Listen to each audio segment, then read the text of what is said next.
1864년 11월 24일 프랑스 남서부 알비 오래된 성벽 도시에 귀족 가문의 아이가 태어났습니다. 그의 이름은 앙리 마리 레이몽드 툴루즈 로트렉 몽파. 이름만으로도 그 가문의 무게가 느껴지는 이름이었습니다. 그의 부모는 사촌간이었습니다. 가문의 혈통을 이어야 한다는 오래된 전통 속에서 가족끼리 결혼하는 것이 당연하게 여겨지던 시대였습니다. 그 혈통의 무게가 어린 앙리의 몸속에 그대로 새겨졌습니다. 그는 뼈가 약한 유전 질환을 안고 태어났습니다. 13살 되던 해 왼쪽 다리가 부러졌습니다. 다음 해 오른쪽 다리마저 부러졌습니다. 두 번의 골절 이후 소년의 다리는 더 이상 자라지 않았습니다. 성인이 된 그의 키는 152cm. 그것이 이후 세상이 그를 바라보는 첫인상이 되었습니다. 귀족 사회는 잔인했습니다. 그를 측은하게 혹은 비웃듯이 바라보았습니다. 아버지는 아들보다 자신의 말들과 더 많은 시간을 보냈고 어머니 아델만이 언제나 아들 곁에 앉아 조용히 손을 잡아주었습니다. 하지만 소녀는 차츰 깨달았습니다. 자신이 사랑받는 것인지 아니면 불쌍히 여겨지는 것인지, 그 두 감정이 얼마나 다른 것인지를. 사랑받고 싶지만 사랑받는 법을 모르는 소년. 그리고 그 소년은 어느 날 붓을 들었습니다. 파리 북쪽의 언덕 몽마르트르. 그곳은 파리이면서도 파리가 아닌 곳이었습니다. 화가들, 가수들, 무희들, 창녀들, 그리고 세상 어디에도 끼지 못하는 사람들이 모여드는 곳.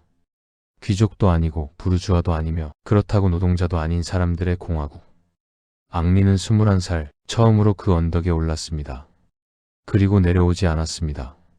그가 자리를 잡은 곳은 물랭루주. 붉은 풍차가 밤마다 돌아가고 무희들의 캉캉춤이 홀을 가득 채우며 샴페인과 웃음과 눈물이 뒤섞이던 곳. 로트렉은 그 안에 작은 테이블 하나를 차지했습니다. 언제나 같은 자리, 언제나 압생트 한 잔, 그리고 언제나 스케치북.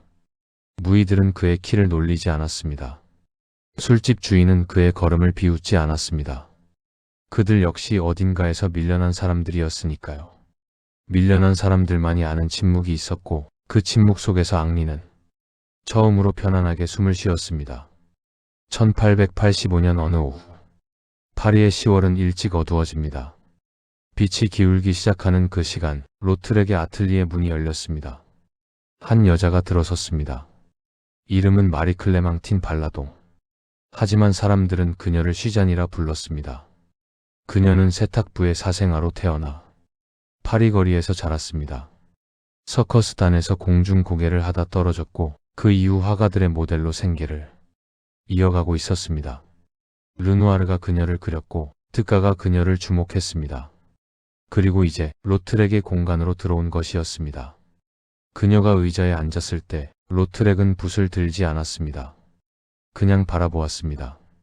오래, 조용히. 모델을 관찰하는 시선이 아니었습니다. 한 사람을, 삶의 흔적이 쌓인 사람을 처음으로 제대로 들여다보는 눈이었습니다. 그녀의 눈빛에는 세상에서 치이고 부딪혀온 사람 특유의 단단함이 있었습니다. 하지만 그 단단함 아래 아직 꺼지지 않은 불씨 같은 것도 있었습니다. 로트렉은 그 불씨를 보았습니다. 아마 그것이 전부였을지도 모릅니다. 그의 평생을 돌아보면 하나의 상처가 반복됩니다. 사람들은 그를 볼 때 언제나 그의 다리를 먼저 보았습니다. 그 다음에야 얼굴을 보았습니다. 그 다음에야 그림을 보았습니다. 귀족 사회에서는 그를 감추려 했고 파리의 카페에서는 그를 웃음거리로 삼았으며 아버지는 그를 볼 때마다 어딘가 시선을 피했습니다. 그는 단 한 번도 먼저 보여진 적이 없었습니다. 그런데 쉬자는 달랐습니다. 그녀는 그를 볼 때 다리를 먼저 보지 않았습니다. 눈을 먼저 보았습니다. 손을 먼저 보았습니다. 그의 손이 그림 위를 움직일 때 그녀는 그것만 바라보았습니다. 로트렉에게 그것은 혁명이었습니다. 조용하고 느리고 아무도 모르는 혁명. 36해의 생애 중 처음으로 자신이 한 사람으로 보이는 기분. 그 감각이 너무 낯설어서 처음에는 두려웠다고도 합니다. 사랑받는 것이 처음인 사람은 사랑을 두려워하기도 합니다. 잘못 잡으면 깨질 것 같아서, 잘못 보면 사라질 것 같아서 두 사람의 관계는 천천히 깊어졌습니다. 쉬자는 로트렉에게서 그림을 배우기 시작했습니다. 로트렉은 쉬잔에게서 세상을 무서워하지 않는 법을 배웠습니다. 아틀리에의 긴 오후들, 밤늦게까지 이어지는 대화들, 서로의 그림을 바라보며 나누는 침묵. 그 침묵이 불편하지 않다는 것을 두 사람 모두 알았습니다. 로트렉은 그녀가 오는 날이면 전날 밤부터 잠을 못 잤다고 합니다. 설레어서가 아니라 겁이 나서. 혹시 그녀가 오지 않을까봐. 혹시 오늘은 문이 열리지 않을까봐. 그리고 그녀가 나타나면 그는 아무 말도 하지 않고 그림을 그리기 시작했습니다. 쉬잔을 그리는 것이 아니라 그녀가 그 자리에 있다는 사실을 그렸습니다. 그 존재 자체를. 두 사람이 자주 걷던 곳은 몽마르트르의 르피크 거리였습니다. 경사진 골목을 천천히 올라가며 쉬잔은 앞서 걷고 로트렉은 뒤따랐습니다. 그가 느리게 걸을 수밖에 없는 걸 알기에 그녀는 가끔 멈춰 돌아보았습니다. 그 한 번의 시선, 그 잠깐의 기다림.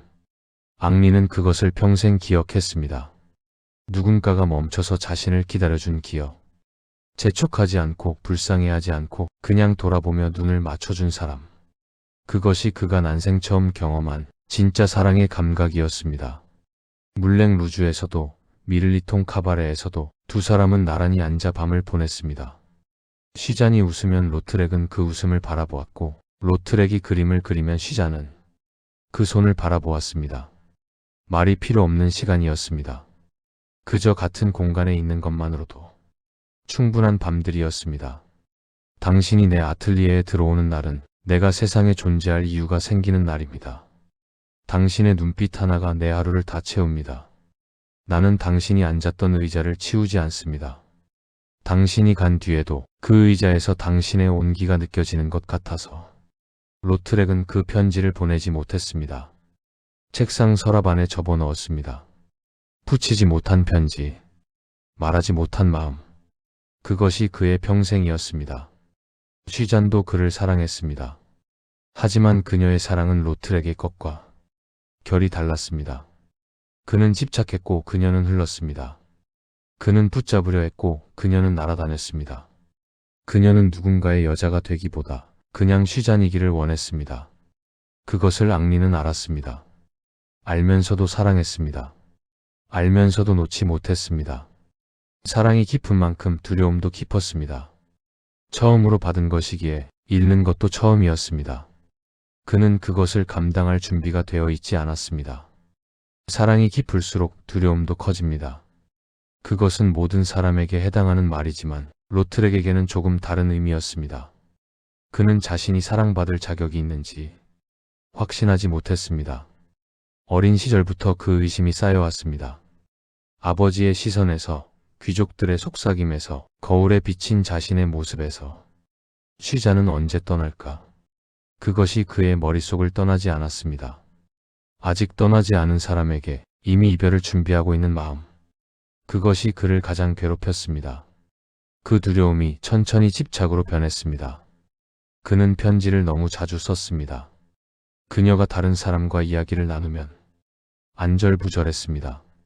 쉬잔이 다른 화가의 스튜디오에 가는 날이면 아무 말도 하지 않으면서 온종일 창문을 바라보았습니다. 빛이 바뀌는 것도 거리의 소리도 들리지 않았습니다. 그냥 그녀가 돌아오는 시간만 기다렸습니다. 로트렉의 내면에서 일어나고 있던 것은 단순한 질투가 아니었습니다. 더 깊은 무언가였습니다. 심리학자 에리 프롬은 이렇게 말했습니다. 사랑받지 못한 채 자란 아이는 사랑을 소유하려 한다. 사랑이 언제든 사라질 수 있다는 것을 이미 알기 때문에 그것을 잡아두려는 마음이 생긴다고. 로트렉이 바로 그랬습니다. 그는 쉬잔을 사랑했지만 동시에 쉬잔이 그를 떠나지 않기를 필사적으로 원했습니다. 그 두 가지 감정이 뒤섞이면서 사랑은 점점 숨막히는 것이 되어갔습니다. 쉬잔은 그것을 느꼈습니다. 그의 사랑이 진심인 것도 그의 상처가 깊은 것도 알았습니다. 하지만 그녀는 세장 안에 갇히는 것을 견디지 못하는 여자였습니다. 그녀가 살아남을 수 있었던 것은 어디에도 매이지 않았기 때문이니까요. 두 사람은 점점 자주 다퉜습니다. 다투면서도 서로를 놓지 못했습니다. 그것이 더 잔인했습니다. 분명히 어긋나 있는데 끊어내지도 못하는 관계. 여러분도 혹시 그런 관계가 있으셨습니까? 분명히 힘든데 그래도 그 사람이 없으면 안 될 것 같은. 로트렉이 바로 그 안에 있었습니다. 1888년 어느 겨울, 파리에 눈이 내리고 있었습니다. 쉬자는 로트렉의 아틀리에에서 짐을 챙겼습니다. 오래 걸리지 않았습니다. 그녀는 원래 많은 것을 두고 살지 않는 여자였으니까요. 로트렉은 아무 말도 하지 않았습니다. 말을 잃었습니다. 아니, 더 정확히는 무슨 말을 해도 소용없다는 것을 알았습니다. 붙잡아 달라는 말도, 가지 말라는 말도, 사랑한다는 말도 아무것도 그녀를 멈추게 하지 못한다는 것을. 그녀는 외투를 걸치고 문 앞에 섰습니다. 그리고 한 번, 딱 한 번, 뒤를 돌아보았습니다. 그 눈빛이 무슨 말을 했는지 로트렉은 평생 해석하지 못했습니다. 미안하다는 것인지, 잘 있으라는 것인지, 아니면 나를 잊어달라는 것인지. 문이 닫혔습니다. 로트렉은 그 자리에서 오래 있었습니다. 언제까지 있었는지 모릅니다. 그는 일어나서 붓을 들었습니다. 눈물을 닦지 않은 채로. 그것이 그의 방식이었습니다. 잃은 것들을 그림으로 붙잡는 것. 당신이 떠나는 날, 나는 당신이 앉았던 의자를 오래 바라보았습니다. 따뜻하지 않았습니다. 이미 차갑게 식어 있었습니다. 그 차가움이 당신이 정말 떠났다는 것을 알려주었습니다. 말보다 더 분명하게. 그 편지도 붙이지 못했습니다. 서랍 속에 먼저 넣어둔 편지 위에 포개어졌습니다. 보내지 못한 마음들이 그렇게 쌓여갔습니다. 쉬잔이 떠난 이후 로트렉의 그림은 달라졌습니다. 인물들의 표정에서 무언가가 빠져나갔습니다. 기쁨 같은 것이 사라졌습니다. 대신 피로가 들어왔습니다. 아름다움 대신 진실이 자리를 잡았습니다. 그는 춤추는 무희들을 그리면서 그 발끝에 지침을 그렸습니다. 창녀들이 서로 이야기를 나누는 장면을 그리면서 손을 잡고 있는 두 사람의 등을 그렸습니다. 앞모습이 아니라 등. 이미 돌아선 사람의 모습을. 그것이 그의 고백이었습니다. 사랑한다는 말을 입 밖에 꺼내지 못한 사람이 붓으로만 할 수 있는 고백. 쉬잔 이후에도 그는 사랑을 멈추지 않았습니다. 그것이 그의 운명이자 비극이었습니다.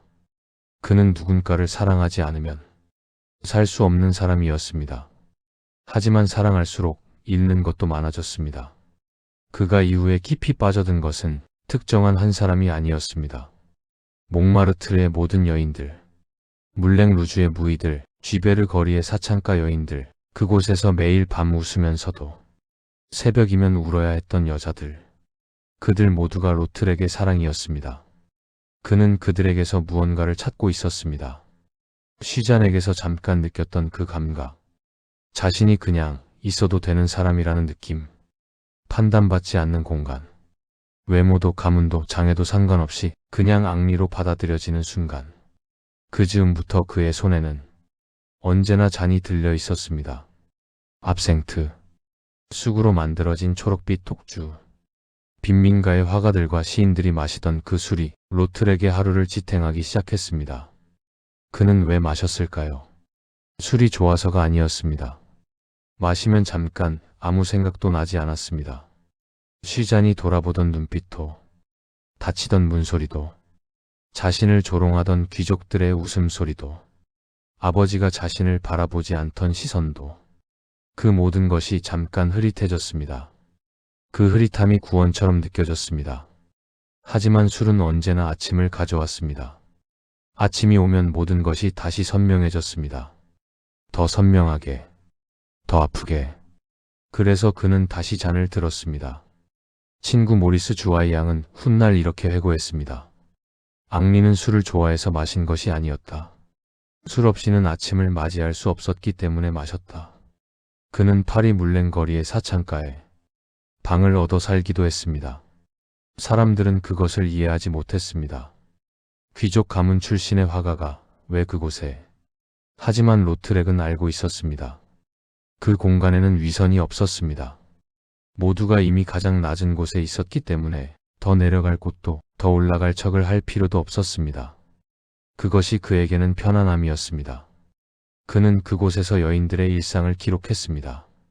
화장하는 장면, 지쳐 침대에 누운 장면, 서로의 머리를 빗겨주는 장면, 사람들이 외설이라 손가락질하던 그 그림들 안에는 누구도 담지 않던 진짜 인간의 시간이 있었습니다. 그는 그들을 내려다보며 그린 것이 아니었습니다. 그들 곁에 앉아 그들과 같은 높이에서 그렸습니다. 세상에서 버려진 사람과 세상에서 밀려난 사람이 같은 테이블에 앉아 서로를 바라보고 있었습니다. 나는 이 사람들을 사랑합니다. 그들이 아름다워서가 아닙니다. 그들이 슬퍼서도 아닙니다. 그들이 나처럼 어딘가에서 밀려난 사람들이기 때문입니다. 우리는 서로에게 아무것도 요구하지 않습니다. 그냥 같은 밤을 보낼 뿐입니다. 그것만으로도 오늘은 살 수 있습니다. 1899년 봄, 로트렉의 몸과 정신은 더 이상 버티지 못했습니다. 심각한 알코올 중독과 신경쇠약으로 그는 네이시르센의 요양원에 입원하게 됩니다.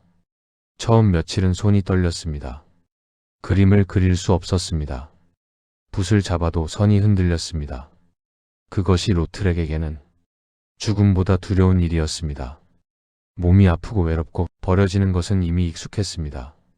하지만 그릴 수 없다는 것은 숨을 쉴 수 없다는 것과 같았습니다. 며칠이 지났습니다. 손이 조금씩 안정되기 시작했습니다. 그는 종이를 달라고 했습니다. 붓이 없으면 손가락으로라도. 그리고 다시 시작했습니다. 하얀 방 안에서 기억 속의 물냉 루즈를 시잔의 뒷모습을 르피크 거리의 오후를 그렸습니다. 그것이 그의 기도였습니다. 어머니, 나는 여기서도 그립니다. 붓이 없어도 빛이 없어도 기억이 있는 한 그릴 수 있습니다. 그리고 그릴 수 있는 한 나는 살아 있습니다. 걱정하지 마세요. 나는 아직 여기 있습니다.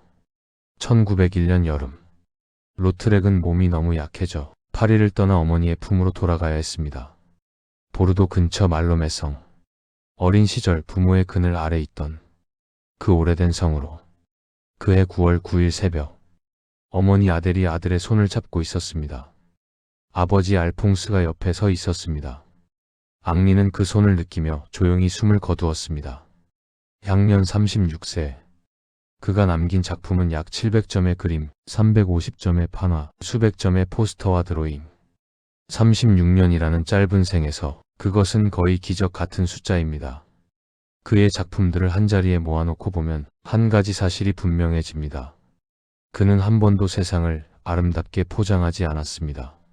하지만 한 번도 세상을 미워하지도 않았습니다. 사랑받지 못했던 소년이 사랑받지 못하는 사람들을 그렸습니다. 그리고 그 그림들이 100년이 넘도록 우리에게 전해지고 있습니다. 어쩌면 그것이 로트렉이 세상에 남긴 가장 긴 편지인지도 모릅니다. 읽는데 평생이 걸리는 편지. 나는 결코 아름다운 것을 그리지 않는다. 그저 진실한 것을 그릴 뿐이다. 그리고 나는 진실 속에서 사랑을 본다. 오늘 이 이야기가 그 기억을 조용히 꺼내드렸기를 바랍니다. 툴루즈 로트렉처럼 사랑받지 못해도 사랑하기를 멈추지 않은 한 사람처럼. 당신 곁에도 있지 않았습니까? 외모가 아닌 그냥 당신 자체를 바라봐주던 사람이. 그 눈빛을 기억하십니까? 오늘 이 이야기가 마음 한켠을 건드렸다면 구독과 좋아요는 로트렉에게 보내는 작은 위로가 될 거예요. 그리고 댓글에 당신이 처음으로 진심으로 사랑받았다고 느꼈던 순간을 적어주세요. 그 이야기들이 모이면 우리가 함께 쓰는 또 하나의 그림이 될 겁니다. 감사합니다.